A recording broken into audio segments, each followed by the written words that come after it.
MIT ಹೊರತುಪಡಿಸಿ ಉಡುಪಿ ಜಿಲ್ಲೆಯ ಸ್ಥಿತಿ ಸುಭದ್ರವಾಗಿದೆ. ಆದರೆ ಧಾರ್ಮಿಕ ಉತ್ಸವದ ನೆಪದಲ್ಲಿ ಮನೋರಂಜನೆಗೆ ಅವಕಾಶ ಇಲ್ಲ ಎಂದು ಉಡುಪಿ ಜಿಲ್ಲಾಧಿಕಾರಿ ಜಿ ಜಗದೀಶ್ ಎಚ್ಚರಿಕೆ ನೀಡಿದ್ದಾರೆ. ಮಣಿಪಾಲ ಎಂಐಟಿಯಲ್ಲಿ 15% ಪಾಸಿಟಿವಿಟಿ ಇದ್ದು ಜಿಲ್ಲೆಯಲ್ಲಿ 2% ಪಾಸಿಟಿವಿಟಿ ರೇಟ್ ಕಂಡು ಬಂದಿದೆ.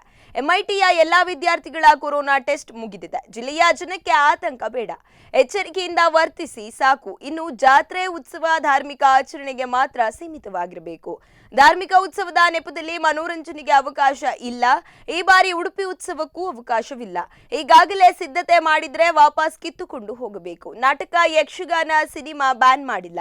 ಯಾವುದೇ ಮದುವೆ ಸಭಾಂಗಣದಲ್ಲಿ ನಿಯಮ ಅನುಸರಿಸದಿದ್ದರೆ ಕಾನೂನು ಕ್ರಮ ಕೈಗೊಳ್ಳುವುದಾಗಿ ಜಿಲ್ಲಾಧಿಕಾರಿಗಳು ಎಚ್ಚರಿಕೆ ನೀಡಿದ್ದಾರೆ.